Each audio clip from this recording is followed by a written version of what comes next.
It's literally push right there. Just you gotta get your finger. Right. Maybe, I don't know. It's right above the push button.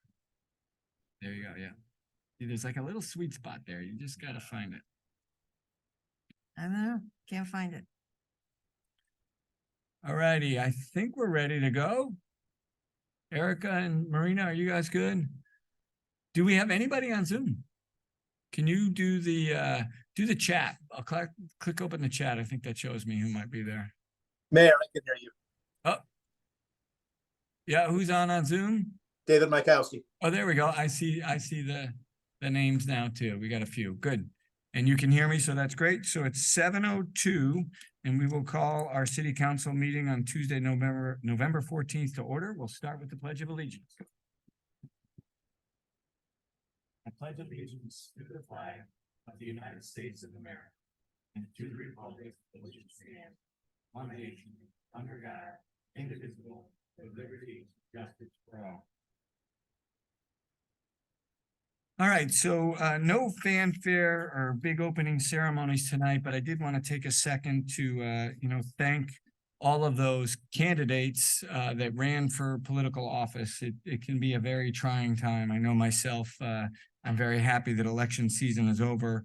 And through the process, we actually have a brand new registrar. We have one brand new person on the Board of Education and one brand new person on the Board of Assessment of Appeals. So other than that, the changes are very minimal, and happy to see that everybody is back here in City Hall, so we get to enjoy it.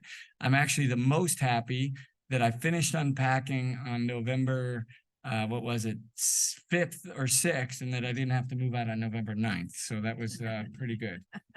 So congratulations to everybody, and we'll move right along. Our number 2 item is the approval of the minutes of the regular city council meeting as on October 10th, 2023.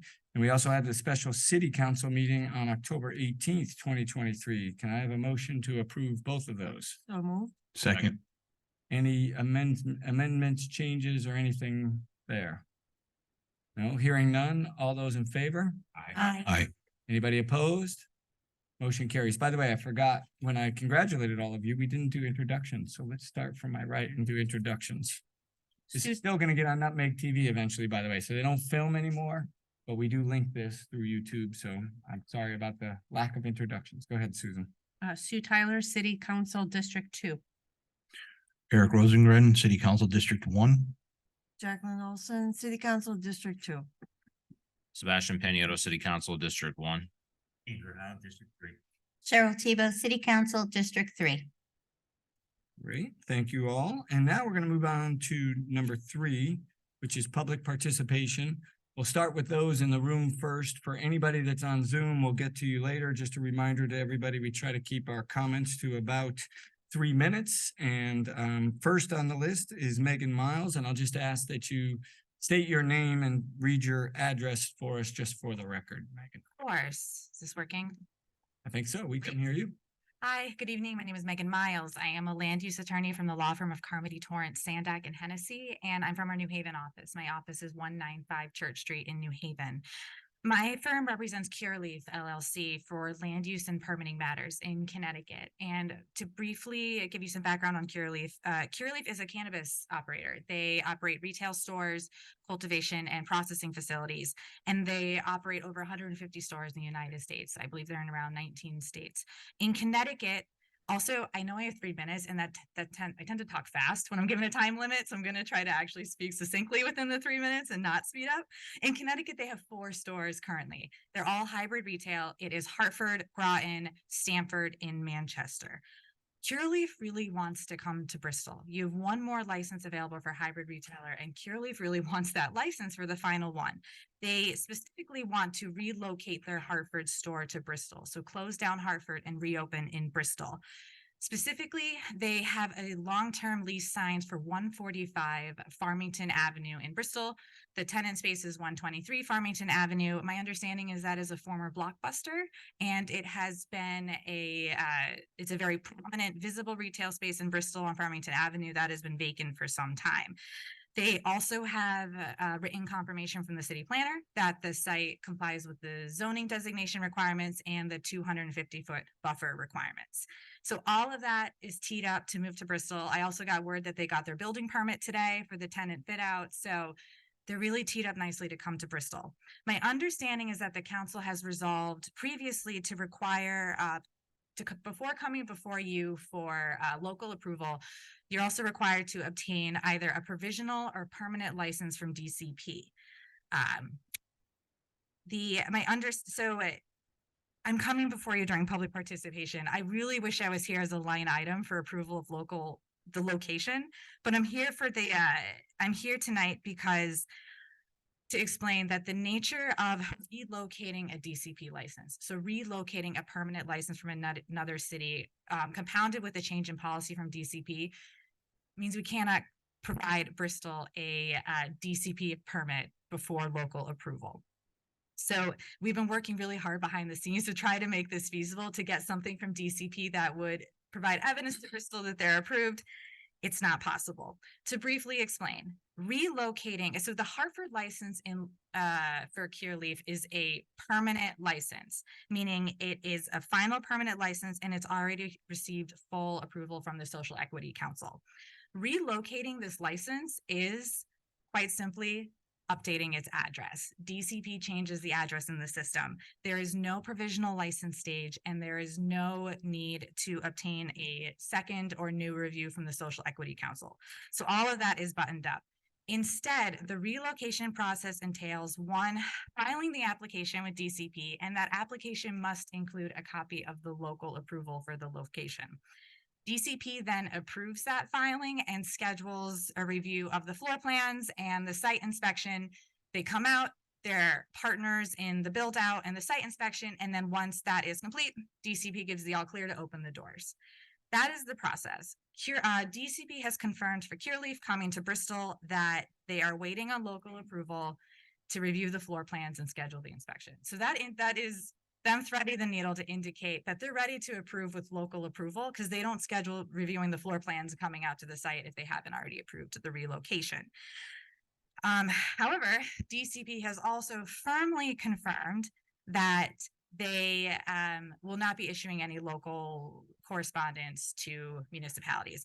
My understanding is that Trueleaf is operating now in Bristol. It's been open for maybe about a year. My understanding is that they were able to obtain correspondence from DCP. They were in a very similar situation which Curaleaf was in, and they were able to obtain correspondence that essentially said, once Bristol approves, we will approve this license. And that gave comfort to Bristol that they had really satisfied the DCP process and were ready to open. Despite our best efforts, DCP has firmly confirmed that they have changed their policy, will no longer issue such correspondence. And my sense is because they want absolutely nothing to do with the local process. They want to keep the local permitting process and the state permitting process separate and distinct. How the municipalities feel about that, I don't know, but that is now their policy. And this is the circumstance, unfortunately, going forward for all retailers that want to come to Bristol. So this isn't just Curaleaf. This may be why you haven't been able to have another retailer come before you since Trueleaf, because it's been challenging to get something out of DCP.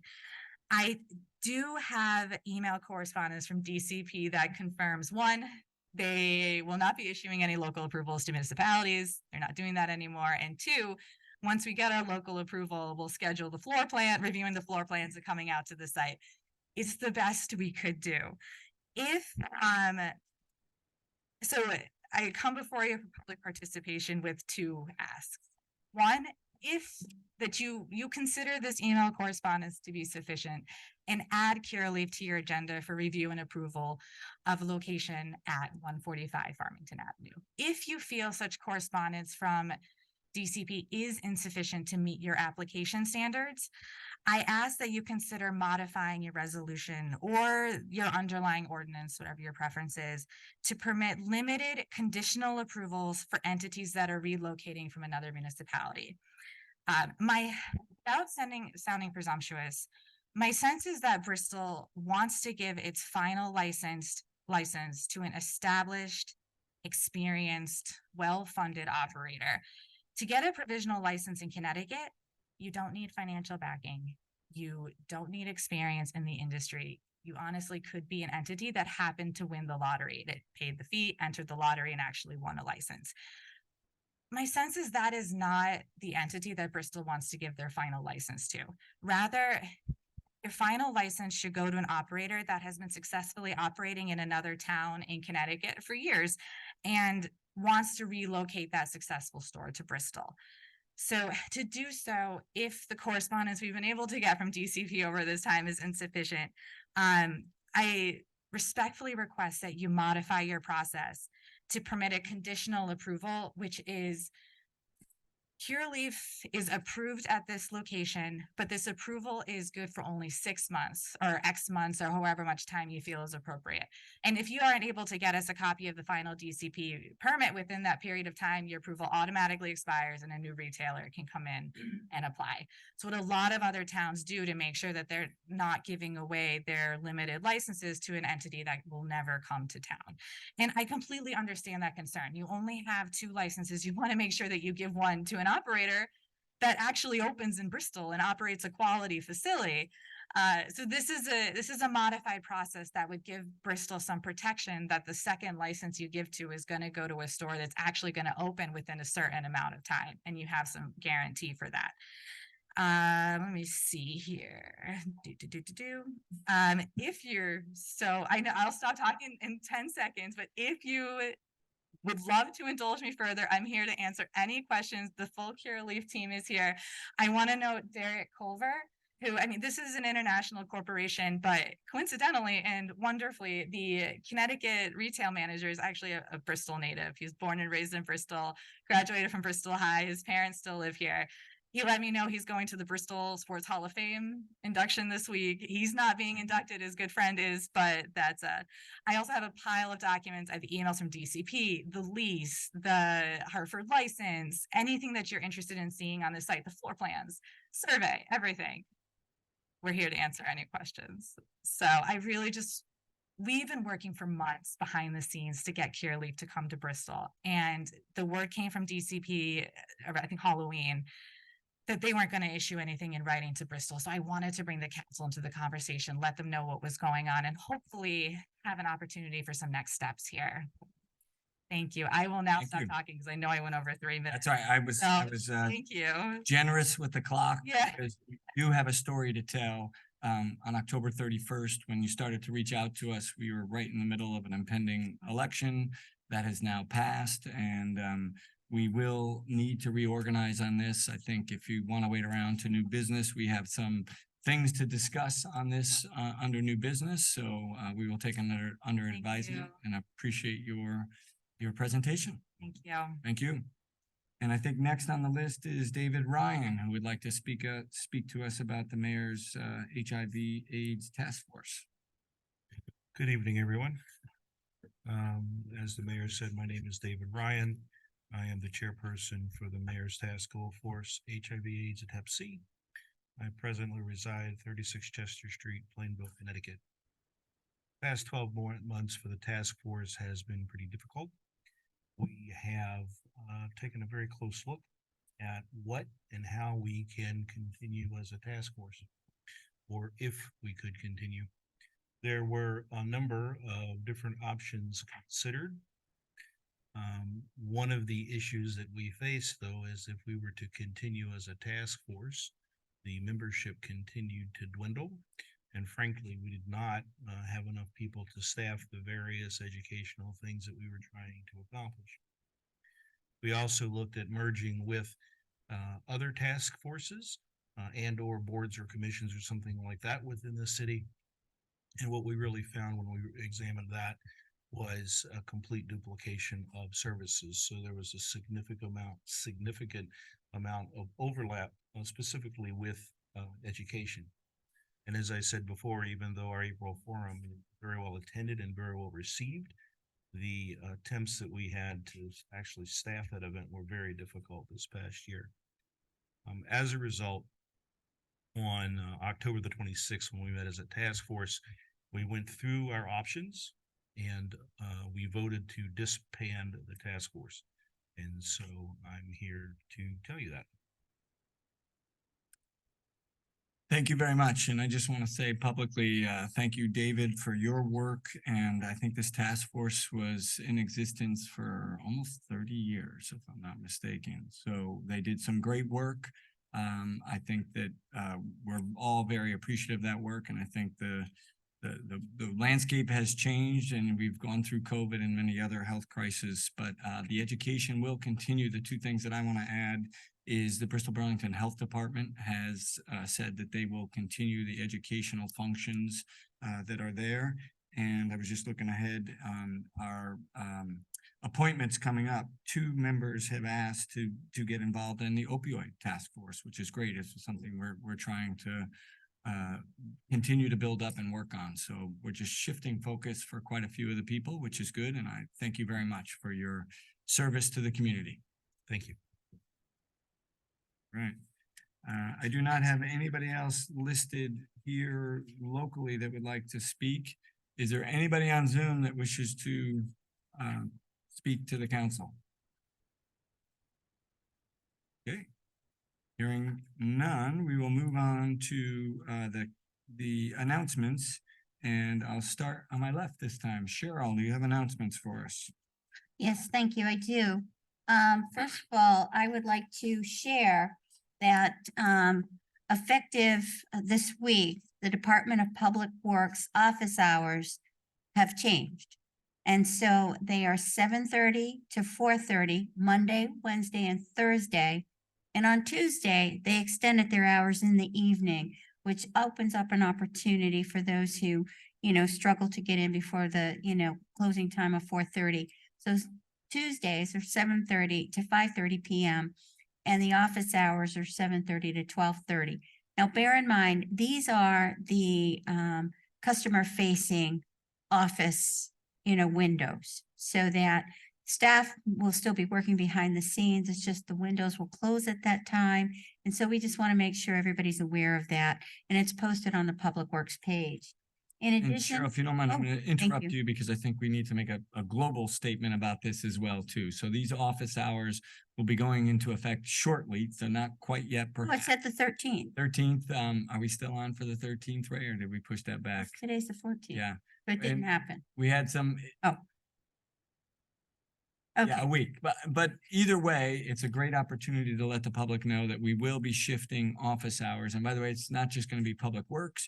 You'll see the assessor's office, you'll see the tax office, you'll see the clerk's office, and many others have later evening hours on Tuesday generally. And so we're just going to ask the public to watch very closely to the web pages for the departments that they're going to. It's also a good reminder for everybody to let them know that we're back here at 111 North Main Street, which is the original City Hall, with the exception of clerk and registrars, which will be moving in shortly. So great reminder to everybody, please check with the department that you're coming to see. The new City Hall allows for more variable hours within the departments to do the administrative functions because there is ways to secure each of the offices. So we are working to try to make the conditions better for both the public and also make it easier for our staff to work. So thank you. And I'm sorry to steal thunder there, but I You wanted to did. make sure it was clear. So noted. Please put that in the notes. This Saturday, there is a household hazardous waste event that will be conducted at the city yard. Now that's at 95 Vincent P. Kelly Road. It'll begin at 9 a.m. and end at 1 p.m. There's quite a list of what could be considered hazardous, such items as bleach, your pool chemicals you didn't use, auto fluids like motor oil or antifreeze. I can't, for me to recite the list and tell you also what's not eligible, you'd forget something or I'd forget something.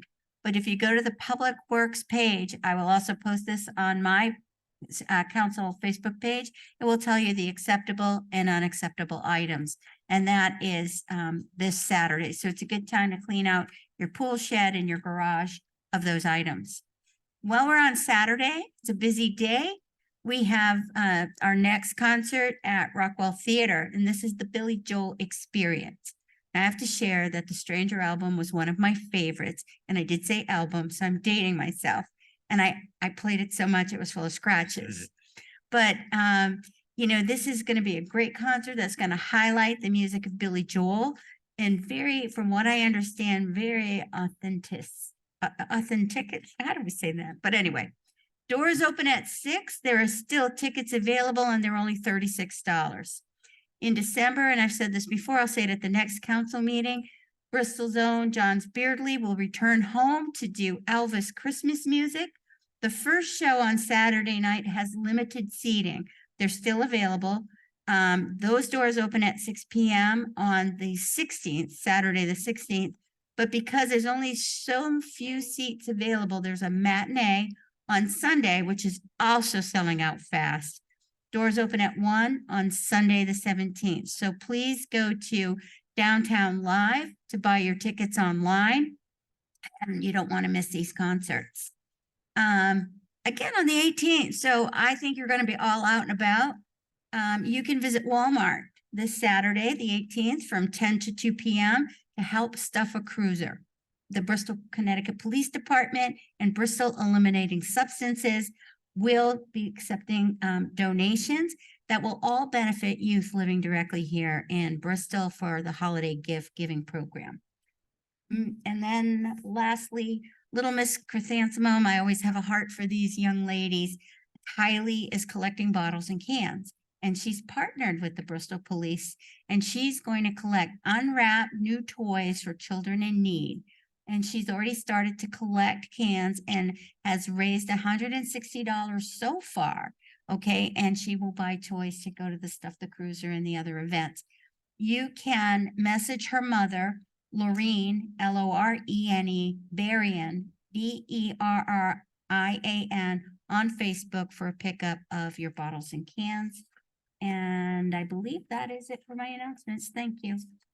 Thanks, Cheryl. Andrew, you have any announcements? Watch this. Hey, Cheryl, on the 18th On the 18th, what's happening on the 18th? at 10:30, the veterans are rededicating our cannon. It's been out for extensive overhaul. It's been at somewhere's down in Pennsylvania. I don't remember the exact city, to have the wheels redone authentically. The cannon has now been sandblasted. So it's at 10:30 on the 18th. We hope everybody, if you can't make it there, drive by and take a look at it because it is beautiful. So that's it for me. Thank you. Sebastian, any announcements? Sure, Mr. Mayor, from November 17th, which is this week, through December 30th, the American Clock and Watch Museum is hosting their mantles for the season, which this year their theme is the new cultural district that we've established here in town. So a lot of groups and organizations within that district, including our library and some other groups, are decorating mantles at the American Clock and Watch Museum. The cost is included with the price of admission. So that's a good amount of time to get down there and view the mantles and celebrate our new cultural district that we have established here in town. Thank you. Thank you. Jackie, any announcements? Thank you, Mayor. October 19th of this year marked the 9th annual Imagine a Day Without Water. And this is a national campaign. As part of this campaign, the Water and Sewer Department hosted a poster contest. This encouraged the Bristol third graders to reflect on how they would be impacted a day without water. So the posters were judged by the Water and Sewer Department employees and industry professionals who attended the recent Connecticut American Waterworks Association Fall Conference, and the winners are. So the first place was awarded to Martin, and this is Martin's poster. I'm not sure where he was going with this. It looks like he's draining the earth. So cute. That was first place. Thank you. Second place was Mia. She's 7 years old, and Martin, by the way, was 8 years old. So that was our second place winner. Yep. Third place was Andriana. She's also 8 years old. These are all third graders. So they will get awarded The sponsors who donated great gifts like from Lake Compounds and the Environment Learning Centers of Connecticut, New England Carousel Museum, the Clock and Watch Museum, Bristol Public Works Department, the ECD, Parks and Rec, Youth Community Services, and the Connecticut chapter of American Water Works Association. So we like to congratulate all these three youngsters. That's it. Thank you. Thank you. Eric, any announcements? Of course, if there's a farmer's market going on, then I'm the guy for you. And again, on what day, Cheryl? I believe it's the 18th, at 10 a.m. to 1 p.m., rain or shine. It's going to be at the Bristol Medical Care parking lot with parking off on Hope Street. You're going to have, it's the fall festival. You're going to have all your fruits and vegetables that they have. And so we get ready for Thanksgiving. All right. And then we'll see the cannon. Yeah, we got a lot to do on Saturday. Yeah, people are going to be very busy. And that's all I have. Great. Sue? Thank you. Not on the 18th, but just to give everyone a heads up that Thursday, December 7th is the Hope for the Homeless 5th annual fundraising event. This year it is a comedy show and a dinner buffet to be held at Mulligan's Grill. Doors open at 6 p.m. Dinner gets starting to get served at 6:30, and the comedian show starts at 7. Price for tickets is only $25. Where else can you go to have a show and a dinner for $25? And all proceeds do benefit St. Vincent de Paul Mission of Bristol, right at the very beginning of our cold weather season. For tickets or information on sponsorships, I will be putting something up on my city council Facebook page.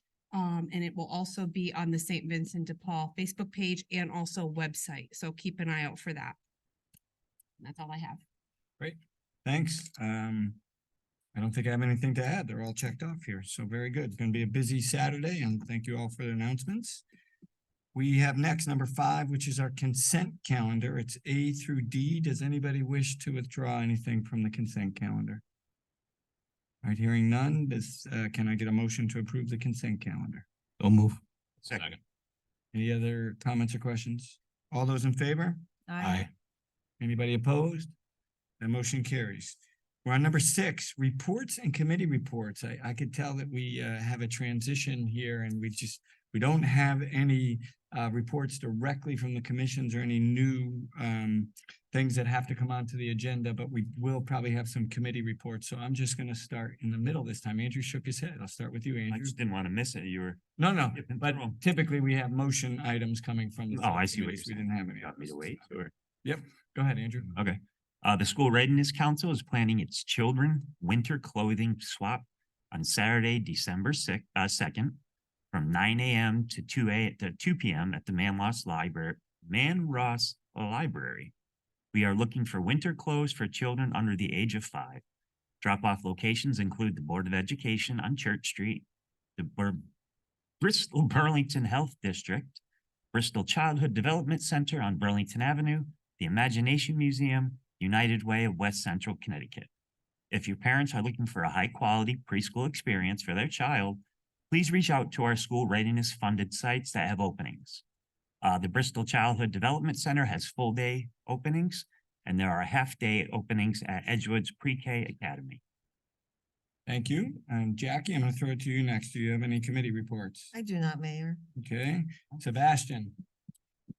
Sure, very briefly. I know you were at the library and they held their author luncheon in late October. Thank you for going. It was well received, and I heard from some library board directors, one of the best, if not the best, author luncheon that the city has ever had. In that vein, we are looking to plan a youth author luncheon in the spring or summer of next year to try and energize some of the youth readers in town, get some folks into the library, which is where we're looking to have it. In addition to the regular author luncheon, which will take place in October, around the same time next year. Thank you. Great. Thank you. Eric, you're next. I have nothing. Cheryl. Yes, I have a help wanted ad. you know, at this point, Public Works is looking for contractors that want to join the plowing team. Contractors are used when the snow exceeds 4 inches in a storm. And the prices are available with a fuel cost indicator. This is important. We augment our fleet and our staff with private contractors. So if you have a plow truck or you're looking to augment your income and want to, you know, and don't hit curbs like I do, you're welcome to reach out to Public Works. They can go over the pricing and the contract with you, but please, we could use a few more good snowplow operators, you know, private contractors for this winter. Thank you. Thank you. And Susan? Just a quick update with code enforcement.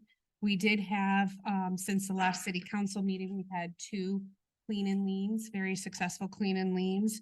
And also for Public Works, we have issued in the last month $1,500+ worth of fines. And for the building department, just shy of 1,300. Much more to come in the future, next month. Would agree. I think we're getting very organized, and the other thing I will always add every time to remind people that we have 30 or 40 houses, places of business that we talk about every month, and we take 5 or 6 of them at least, hopefully more in the future, off that list because they've lived up to the codes and have cleaned up. So very important process for us. Thank you. Any other reports or committee reports? I think I hit all of you. No, we'll move on to number 7, which is old business. I'm not aware of any old business. Does anybody have old business? No, we will have a couple of new business items, and I'm just going to preface this one a little bit. I know that Megan spoke to us very detailed information on what's going on with them directly, but on high level, I also want people to know that we have had a couple of cannabis applications from both Trulieve, but we also remember had New England Edibles. So our resolution that was passed over a year ago now has kind of stood the test of time as far as we're concerned, and I know the difficult position that Curaleaf is in. So one of the things that I did promise is that we would put it forward to our ordinance committee. So I'm going to ask Sebastian to go ahead and introduce a motion here under new business in that regard.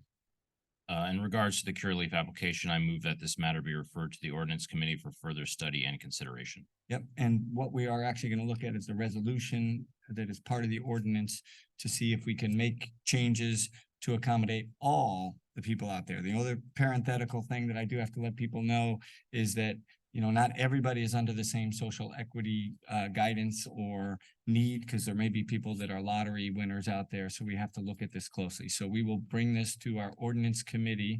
By the way, did we have a second? Nope. Sorry, can I get a second? I shouldn't have been talking before that. All right, we have our second. And I apologize for being out of order, but we will need to consider this at our next ordinance meeting, which will be the first Tuesday of December, correct? Am I right on that? So we'll move that process forth as long as we could. I would be open, but I am kind of cautioning against. I know that Megan had another request, so you heard that request. If anybody so desires, you could bring something up under new business, but I really caution us against that because we need to go through the process here. That's what Megan and I did talk about before this meeting too. So we have a motion and a second on the floor. Let's go ahead and vote on that. All those in favor? Aye. Is there anybody opposed? That motion carries. Anything further, Sebastian? We good?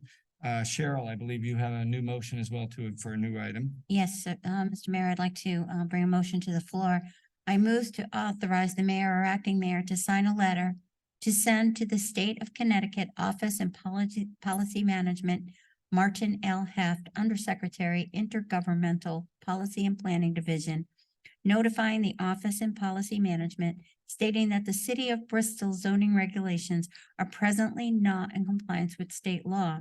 The City of Bristol Zoning Commission currently has scheduled a public hearing on adoption of a series of draft changes that will bring the zoning regulations into compliance by no later than February 15th, 2024. Great. Do I have a second? Second. Great, and just to maybe add a little more clarity too, I think by December, we had to certify that we were in state regulation. We know we're not gonna be, but we are doing an overhaul of our zoning regulations, so by February we'll be.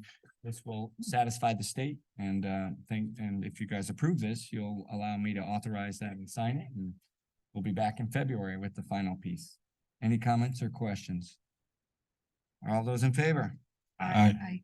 Anybody opposed? That motion carries. Any other new business? We're gonna move on to resignations, which is Erica. We have a few, I hear. Yes, we do, Mayor. All right, From the School Readiness Council, it was a section 2-9 resignation. Her name is Jennifer Bilbrough. Hope I'm saying that close to correctly. Also from School Readiness Council, Erin Hamilton. From the Bristol Historic District Commission, Daniel Mike. From Inland Wetlands Commission, Richard Ministro. And from the Zoning Board of Appeals, Christopher Callahan. That's all. okay, it wasn't as bad as I was expecting, but Through the chair, I'd make a motion to accept the resignations and send a letter of thanks and appreciation from the city, but also to include a letter of thanks and appreciation to David Ryan and all the members of the HIV AIDS task force, please. Second. great idea. Thank you very much, especially with the HIV/AIDS task force. All those in favor? Aye. Anybody opposed? That motion carries.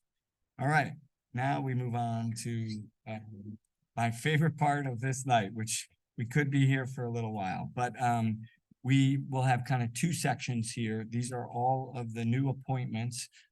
We're first gonna take over the council appointments, and you keep me good on this one, Ed. I found a couple others that I needed to pull up there, so make sure that we get all those right ones. These require the council votes, and these are some of our normal ones. So the first one is the Bristol Burlington Health District. I entertain a motion to appoint Kathy Langlis, who will replace Kathy Burness, and that term will expire in 7/25. So moved. Second. All those in favor? Aye. Anybody opposed?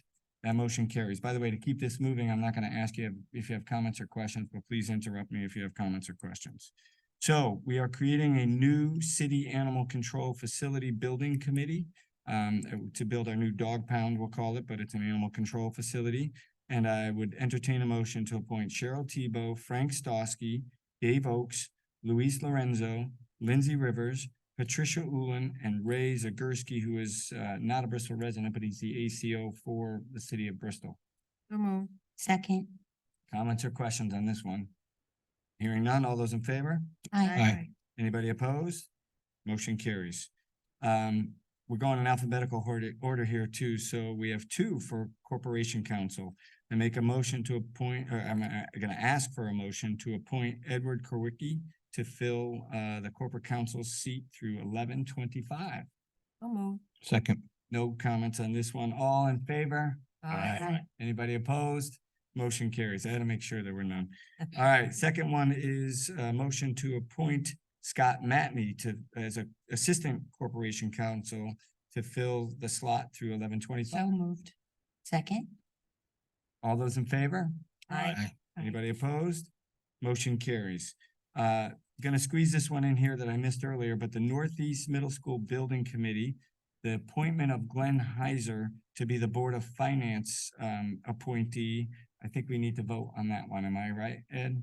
Yep, good. So I'll entertain a motion to appoint Glenn Heiser. So moved. Second. All those in favor? Aye. Anybody opposed? Motion carries. Gonna move on to school readiness. So we'll put these motions together, but I'll entertain a motion to replace Erin Hamilton with Christina Tangway and to appoint Michelle Herons. She is the Bristol Health Representative to the School Readiness Committee. So moved. Second. All those in favor? Aye. Anybody opposed?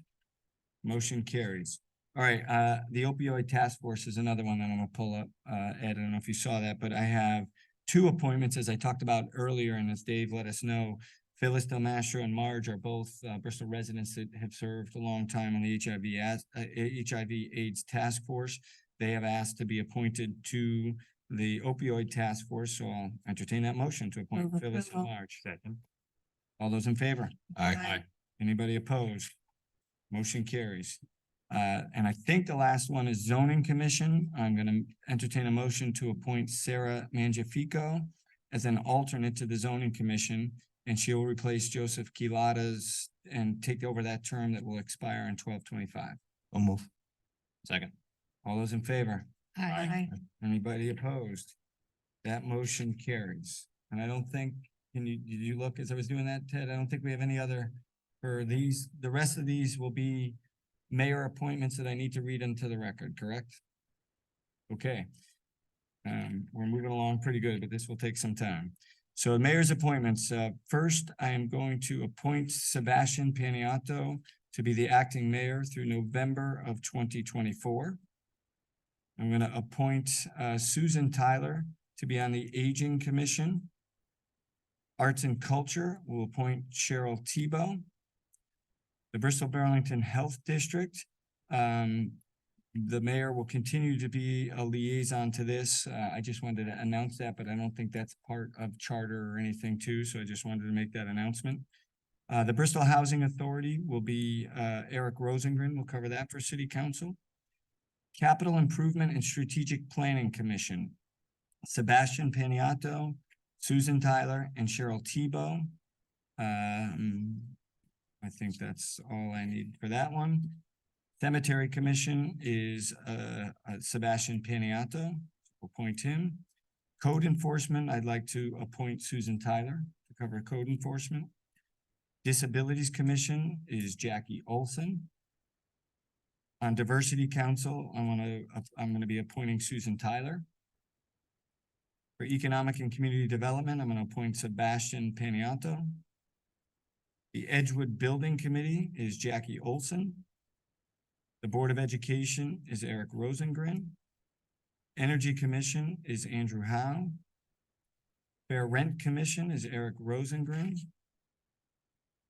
Fire Commission is Andrew Howe. Memorial Boulevard Committee, although that one may be ending soon, we still need to make sure that any closeout, we have somebody appointed, so Jackie Olson will stay on that one. Firehouse number 3 is Sebastian Paniato. He will continue.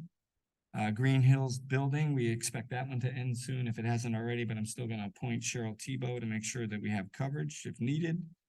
Library Board is Sebastian Paniato. And Northeast Middle School Building Committee is Sebastian Paniato. Task Force. Ordinance is the following 3, Jackie Olson, Cheryl Tebow, and Sebastian Paniato, and I'm gonna have Sebastian chair that committee. Park Board, Andrew Howe will be the liaison to the Park Board. In the Police Commission, Susan Tyler. Public Works, I'm gonna appoint Eric Rosengren, Cheryl Tebow, and Jackie Olson serve. Real Estate Commission is Susan Tyler, who will remain the chair, Andrew Howe, and Eric Rosengren. The Retirement Board is this is one I might have missed before. We might need a vote for Rob Parenti. Okay, so let me just appoint Jackie Olson as the council representative, and we'll bring it back for a vote on Rob Parenti as the new treasurer. Hang on, I'll come back to that. Salary Commission is Cheryl Tebow, who will be the chair, Sebastian Paniato, and Eric Rosengren. School Readiness is Andrew Howe. Southside HVAC Upgrades is Andrew Howe. Stafford Building Committee is Susan Tyler. Transportation Committee is Cheryl Tebow. The Veterans Council is Andrew Howe, that's a liaison position. And the Water and Sewer Commissions, there's 2 separate commissions, but Jackie Olson will be appointed to both. And the Youth Commission is Eric Rosengren. I think we have all of those. Did I miss any? Looks good. So I will entertain a motion though I'm not gonna go back and find it, to appoint Rob Parenti to the Retirement Board as he's our new treasurer. Second. I'm gonna give that to Cheryl because she's part of District 4. You get the second, Jackie. All those in favor? Anybody opposed? That motion carries. The other couple of announcements that I have, as we heard from David Ryan, the mayor's task force on HIV/AIDS has voted unanimously to disband, so that is no longer. We do not have any committee assignments to the ESSER ARP because that committee was disbanded by the Board of Ed. We will be disbanding the FOI commission because it's not required by state statute. And to be very honest, we really can't fill that board or commission. We've been trying for 6 or 7 months. So we can look at that if we needed to do that further. But it's not a charter requirement. It's not a state requirement. So the FOI commission is no longer. And then we're not doing anything official with the Pine Lake committee, but we are talking about that, so we can take that up in future meetings. But I will just share that there's many of those members that have been 2-9 over the past 6 months or so. And the Parks and Rec board has pretty much completely remodeled that and fixed that. So I think a lot of the issues can be there. And we are suggesting that they consider a Pine Lake Association to continue the cleanup efforts, the fishing derbies and things of that sort, but they don't necessarily, in my opinion, need to be connected to a city agenda or a task force at this point. So I think that's all I have. Did I miss anything, anybody? That went quicker than I expected, but that's good. So, all right, appointments are done. Number 11, to authorize the mayor or acting mayor to enter into an easement agreement with Mr. Gary Hoxa for permanent rights to drain storm water on property known as Lot 50, Assessor's Map 53. This is on Collins Road.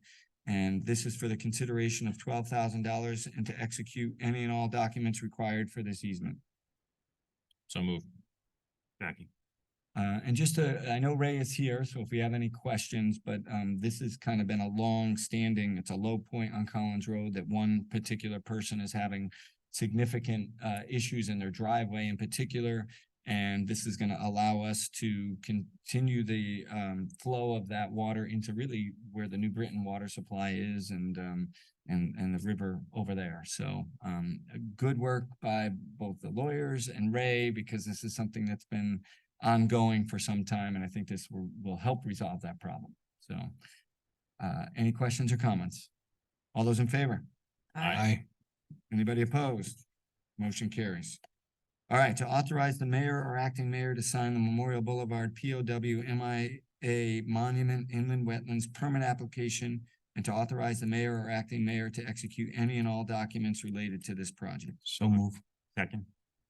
Comments or questions on this one? I also give credit to Post 209 because they heard the pushback, I guess, and the problems within the wetlands, and they're working very closely with Post 2 on this and putting this on the Memorial Boulevard where it might belong. Andrew. 209, Post 209 in Forestville has now merged.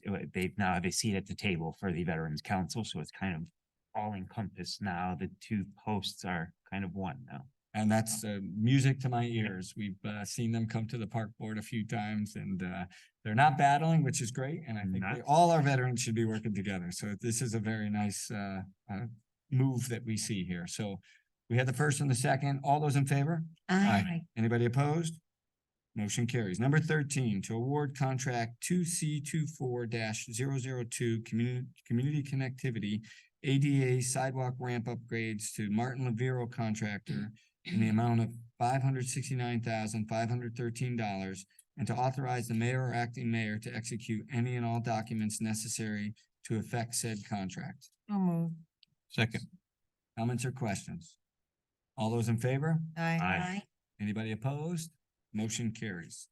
Number 14, to authorize the mayor, acting mayor to execute a contract with BP Energy Retail Company, LLC, for the electricity generation for the period from July 1, 2024 through June 30th, 2027, as recommended by the purchasing agent and the Connecticut Conference of Municipalities.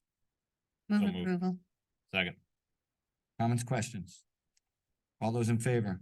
Aye. Is there anybody opposed? Motion carries. Keith Gould still here? Yep. Very good. I'm going to ask him to come up as I read this, to approve the contract with Axon Enterprise Incorporated for a camera recording system for interview rooms, 130 body cameras, 110 tasers, and 35 dash cameras for the Bristol Police Department, said items to be covered for 5 years. That's effective in the fiscal year 2025 for a total price of $2,746,562.59, and to authorize the mayor or acting mayor to execute any and all documents to effectuate said contract and to take any action as necessary. So moved. Second. Chief, want to give us a quick overview Yes, on this one? It's a big Um, number and it's a longer contract, so I Sure. think we want everybody Sure. to hear this. Sure. Good evening, City Council, Mayor. First of all, congratulations on your reappointments, and City of Bristol, good evening. And we're here till like 10, 11 o'clock tonight, Depends on you. because this is lengthy, but I will shorten it. As you know, we have unfunded mandates that require us to have body cameras, now dashboard cameras, and cameras in our interview rooms as well.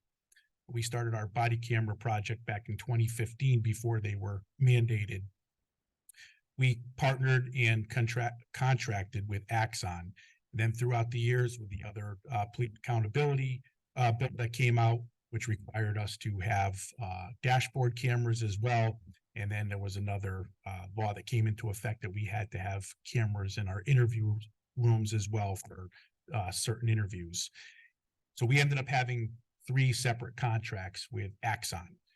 And several years ago, when I was presenting before the Board of Finance, one of the requests that was made of me was, is there any way that we can combine these contracts into one contract, because they're all expiring at different times, forcing us to enter into these negotiations over and over and over. And we were looking for the opportunity to do that. That opportunity presented itself because our big ticket item is the body worn camera taser, and that contract is due to expire in 24-25. That's the last year of that contract. The Fleet 3 contract, which is the dashboard contract, is due to expire in the 25-26 year, and the interview room 26 and 27 year. So as you can see, there are 3 separate contracts. We were able to work with Axon. We were able to combine these contracts into this one contract now that will give us a 5-year contract, which we believe is going to be beneficial not only to us for budgeting purposes, but as well as doing a little bit of cost savings as well, because to negotiate these contracts down the road with inflation and all that, we know we're just going to be paying a higher price. So this is locking us in at a price now, combining our contracts, and getting us solidified for the next 5 years. That's it in a nutshell. Yep, pretty good. Questions from the council first. I just have one that's a little logistic, but Sue? So by combining all 3, and making this a 5-year contract, how much money are we saving? Well, I think that there were a lot of projections, right? So when we were working with Axon, we asked for that projection, and they gave us a projection. I think it's kind of high, based on what they gave us, but they gave us a total savings of $984,878.27. That's just on their forecast of what these products would cost in the future. I do think that's probably a high estimate, but even if you cut that in half and then even bring it down even lower, we're going to be saving a significant amount of money in the end. Other questions? Go Through ahead. the chair, I know they replace equipment as needed, but is there a wholesale change out of a new model that's coming with this first year? Correct. Yeah. So when we enter these agreements, that's all part of it. We get a taser upgrade. We get software upgrades, and all that's part of the overall packages. Great. Thank you. So that was my question, because the tasers aren't necessarily, they're not cameras themselves, but the tasers are linked to the cameras, is that? Yes. Yeah, so as soon as the taser comes out, the Correct. cameras all have to go on, and this is all coordinated. Yep. And It's Axon, our system, the reason why when we were doing all this, in the past, we had different platforms, and that was not good for us. This is all now talking to one system. We have third-party storage, so everything is being captured and being placed in one place. and this is the most popular that's used around the state, from what I understand, through NVCog. I think all our NVCog partners. use Yeah, it. Exxon definitely had They're the market the leader. market, yes. So we also use for fire, isn't it, I think? No, I think I they think have a different. Probably, system. that's probably next gen. I'm guessing you're talking about next gen. But I don't know. We can, I'm gonna look. we'll ask if fire. Yeah. I'll see it. Other comments, questions? So, one quick question, how does this affect this current budget year? That's a little Excellent bit. question there. So it does not affect this year. Part of our negotiations was keeping us intact for the first for this year. So we're gonna stay stable, and that's why this will be budgeting for the next fiscal years.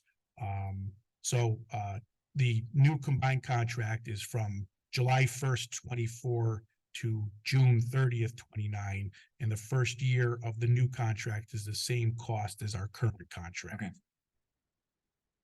Good. Further questions? Any comments? All those in favor? Aye. Anybody opposed?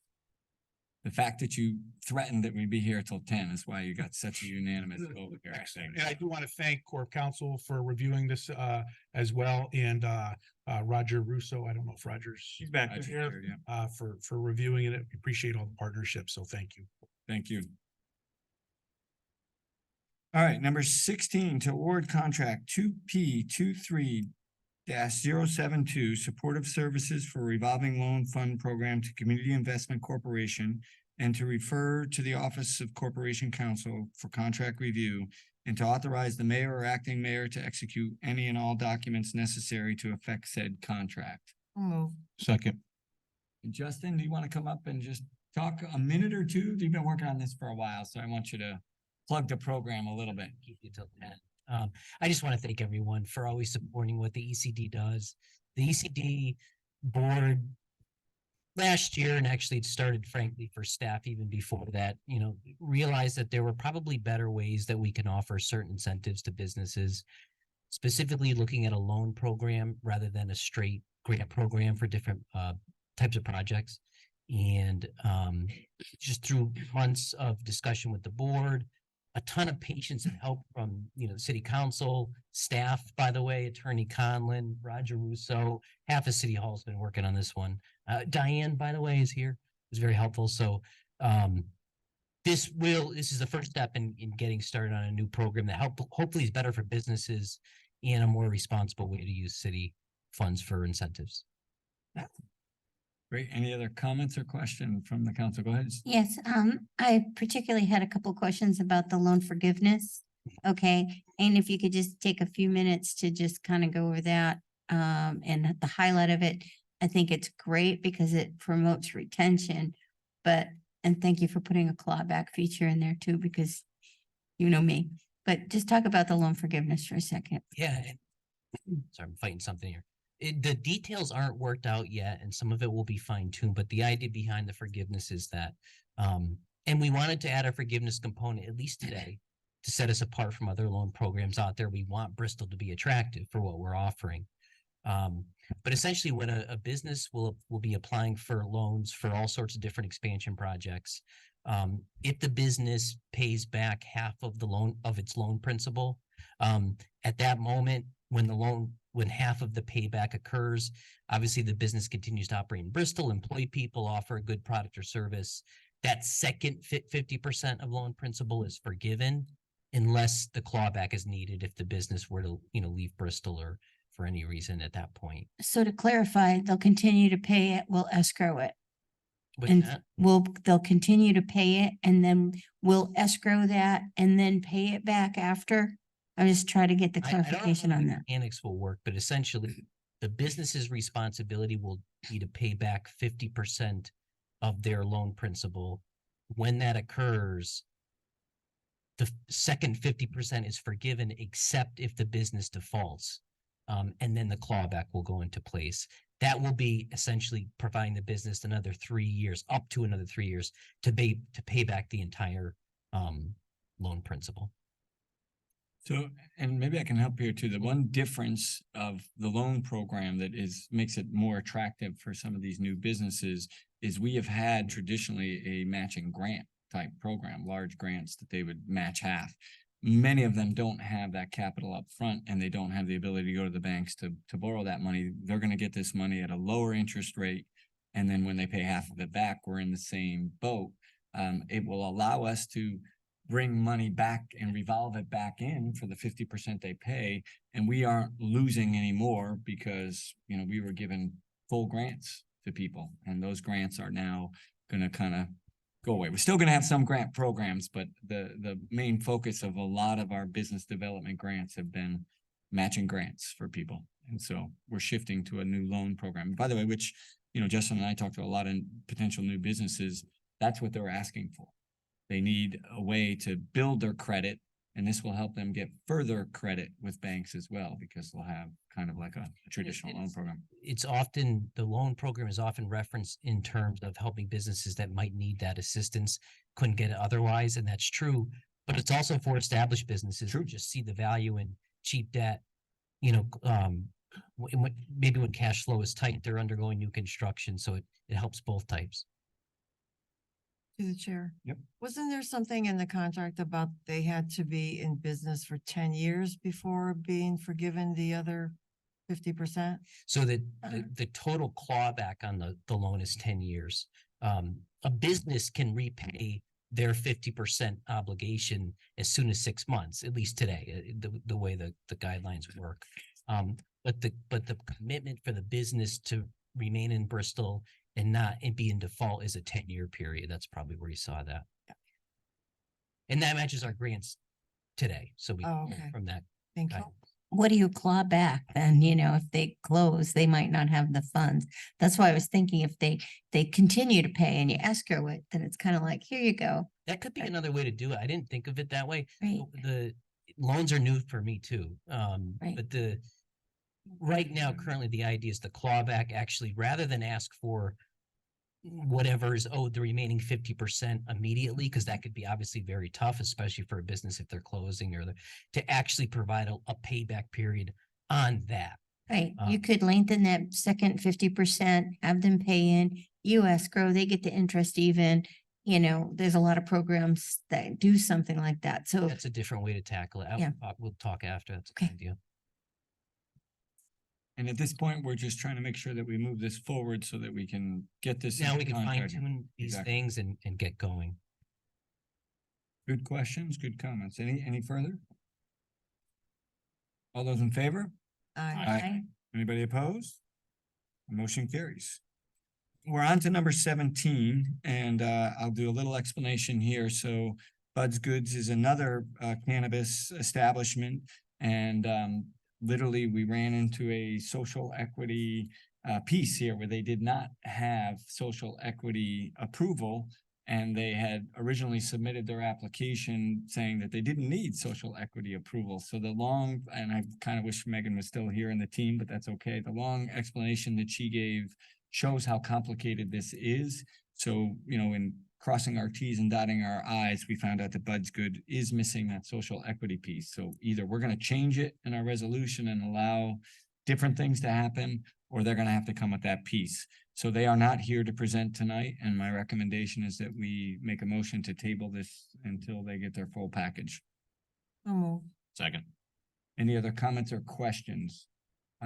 Maybe just to announce as well too, that this is a very complicated process. And I appreciate the patience that everybody has here, but as this comes forward, the ordinance committee will give us some guidance, and we'll look to the attorneys as well to help us through this, but we'll get there. All right, all those in favor? Aye. Anybody opposed? Motion carries. So we'll be going into executive session. Who will come in with us? And it's only one item. Yep. Stephen Bull. All right, so I need a motion to go into an executive session. So moved. Second. All those in favor? Aye. Anybody opposed? We're in executive session. Be back. Thank you, nice work, appreciate it. I didn't get to talk to you about.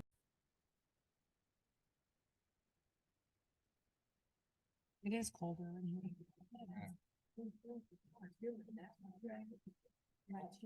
Yeah, something different. All right. Just a reminder, in executive session, no votes were taken. I need a motion to come out of executive session. So move. Second? Second, all those in favor? Aye. Anybody opposed? That motion carries. Andrew, you have the motion, right? Sure, Mr. Mayor, I hereby move that the city of Bristol enter in a full and final settlement in the matter of Stephen Bull versus the city of Bristol, workers' comp case file 601-095-5. Let me go back to that. 601-095-274 for any and all workers' compensation claims filed by Stephen Bull for the total amount of $90,000. The dates of the claims are listed below, but are not limited to the following: July 8th, 2015, May 11th, 2016, August 17th, 2016, March 20th, 2017, August 29th, 2017, August 21st of 2018, November 26th, 2018, September 16th, 2020, December 17th, 2020, February 25th of 2022, and I further move that the mayor, acting mayor, corporation counsel, or assistant corporation counsel be authorized to execute the full and final settlement. Second. All those in favor? Aye. Is there anybody opposed? That motion carries. Anything else to come before us? I don't think so. Motion to adjourn. No move. Second. All those in favor? Aye. We're adjourned. Pretty good timing. Hey, I got.